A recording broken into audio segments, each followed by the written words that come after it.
हरे कृष्णा। तो सभी वैष्णव भक्तों के चरणों में दंडवत प्रणाम। कार्तिक मास की शुक्ल पक्ष को आने वाली एकादशी का महत्व और एकादशी की कथा, देव उत्थान एकादशी। तो आप सभी को देव उत्थान एकादशी की बहुत बहुत शुभकामनाएं। जगत गुरु श्रील प्रभुपाद की जय, गुरु महाराज की जय, अनंत कोटि वैष्णव भक्त वृंद की जय। तो चलते हैं हम इस कथा श्रृंखला की ओर और देखते हैं। तो हरे कृष्णा। देव उत्थान एकादशी। धार्मिक ग्रंथों में दीपावली के बाद आने वाली देव उठनी एकादशी बहुत ही महत्व की मानी गई है। इस बार मंगलवार 12 नवंबर 2024 कार्तिक शुक्ल 11 तिथि का पर देव उठानी या देव प्रबोधनी एकादशी मनाई जा रही है। इस दिन तुलसी और शालिग्राम जी का विवाह भी संपन्न किया जाता है। तो आइए आपके लिए विशेष तौर पर प्रस्तुत है देव उठनी एकादशी की 3 पौराणिक कथा। देव उठनी एकादशी पर तुलसी विवाह की संपूर्ण विधि। सत्यभामा और रुक्मिणी की कथा। भगवान श्री कृष्ण की पत्नी सत्यभामा को अपने रूप पर बड़ा गर्व था। वे सोचती थी कि रूपवती होने के कारण ही कृष्ण उनसे अधिक स्नेह है। एक दिन जब नारद जी उधर गए तो सत्यभामा ने कहा कि आप मुझे आशीर्वाद दीजिए कि अगले जन्म में भी मैं भगवान श्री कृष्ण ही मुझे पति रूप में प्राप्त हो। नारद जी बोले, नियम यह है कि यदि कोई व्यक्ति अपनी प्रिय वस्तु इस जन्म में दान करे तो वह उसे अगले जन्म में प्राप्त होगी। अतः आप भी श्री कृष्ण का दान रूप मुझे दे दीजिए, तो अगले जन्म में जरूर मिलेंगे। सत्यभामा ने श्री कृष्ण को नारद जी को दान रूप में दे दिया। अब जब नारद जी उन्हें ले जाने लगे तो अन्य रानियों ने उन्हें रोक लिया। इस पर नारद जी बोले, यदि श्री कृष्ण के बराबर सोना व रत्न दे दो तो हम इन्हें छोड़ देंगे। जब तराजू के एक पलड़े में श्री कृष्ण बैठे और दूसरे पलड़े में सभी रानियां अपने अपने आभूषण चढ़ाने लगी, पर पलड़ा टस से मस ना हुआ। यह देख सत्यभामा ने कहा, यदि मैं इन्हें दान किया है तो उबार भी लूँगी। यह कहकर उन्होंने अपने सारे आभूषण चढ़ा दिए, पर पलड़ा नहीं हिला। वे बड़ी लज्जित हुईं। जब सारा समाचार रुक्मिणी जी ने सुना तो वे तुलसी पूजन करके उनकी पत्ती ले आईं। उसी पत्ती को पलड़े में रखते ही तुला का वजन बराबर हो गया। नारद जी तुलसी दल लेकर स्वर्ग को चले गए। रुक्मिणी श्री कृष्ण की पटरानी थी। तुलसी के वरदान के कारण वे ही अपनी व अन्य रानियों के सौभाग्य की रक्षा कर सकी। तब वे से तुलसी को यह पूज्य पद प्राप्त हो गया कि श्री कृष्ण उसे सदा अपने मस्तक पर धारण करते हैं। एकादशी को तुलसी जी का विशेष व्रत व पूजन किया जाता है।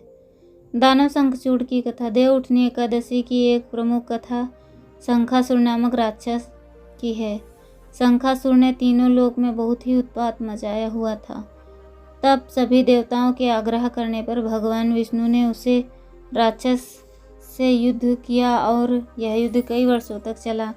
युद्ध में वह असुर मारा गया और उसके बाद भगवान विष्णु विश्राम करने चले गए। कार्तिक शुक्ल एकादशी के दिन भगवान विष्णु की निद्रा टूटी थी और सभी देवताओं ने भगवान विष्णु की पूजा की।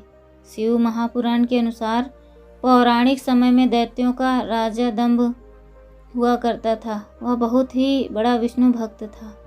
कई साल तक उसके यहाँ संतान नहीं होने के कारण उसने शुक्राचार्य को अपना गुरु बनाकर उनसे श्री कृष्ण मंत्र प्राप्त किया। यह मंत्र प्राप्त करने के उसने पुष्कर सरोवर में घोर तपस्या की। भगवान विष्णु उसकी तपस्या से प्रसन्न हुए और उसे संतान प्राप्ति का वरदान दिया। भगवान विष्णु के वरदान से राजा दंभ के यहाँ एक पुत्र ने जन्म लिया। इस पुत्र का नाम शंखचूड़ रखा गया। बड़ा होकर शंखचूड़ ने ब्रह्मा जी को प्रसन्न करने के लिए पुष्कर में घोर तपस्या की। उसकी तपस्या से प्रसन्न होकर ब्रह्मा जी ने उसे वरदान मांगने को कहा। तब शंखचूड़ ने वरदान मांगा कि वह हमेशा अजर अमर रहे, पर कोई भी देवता उसे नहीं मार पाए। ब्रह्मा जी ने उसे यह वरदान दे दिया और कहा कि बद्रीवन जाकर धर्मध्वज की पुत्री तुलसी जी जो तपस्या कर रहे हैं उनसे विवाह कर लो। शंखचूड़ ने वैसा ही किया।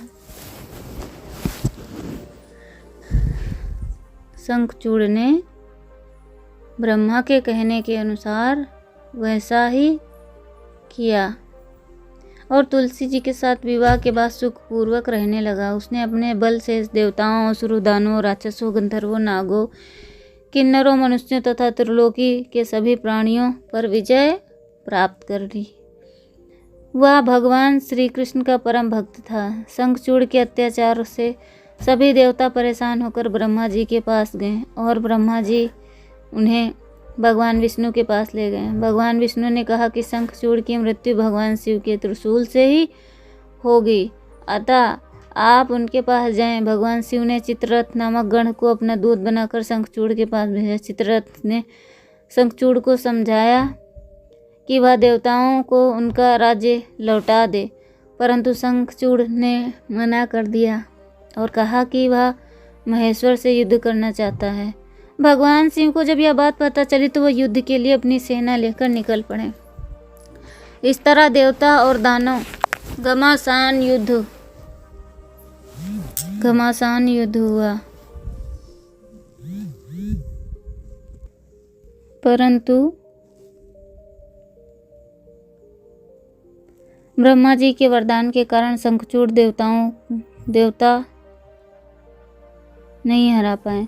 भगवान शिव ने शंखचूड़ का वध करने के लिए जैसे ही अपना त्रिशूल उठाया तभी आकाशवाणी हुई कि जब तक शंखचूड़ के हाथ में श्रीहरि का कवच है और इसकी पत्नी का सतीत्व खंडित है तब तक इसका वध असंभव है। आकाशवाणी सुनकर भगवान विष्णु वृद्ध ब्राह्मण का रूप धारण करके शंखचूड़ के पास गए और उनसे कहा, श्रीहरि कवच दान में मांग लिया। श्री शंखचूड़ ने वह कवच बिना किसी संकोच के दे दिया।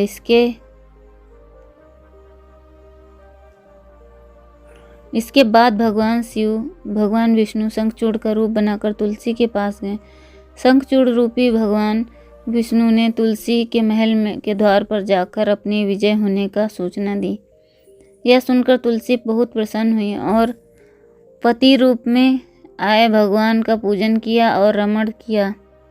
ऐसा करते ही तुलसी का सतीत्व खंडित हो गया और भगवान शिव ने युद्ध में अपने त्रिशूल से शंखचूड़ का वध कर दिया।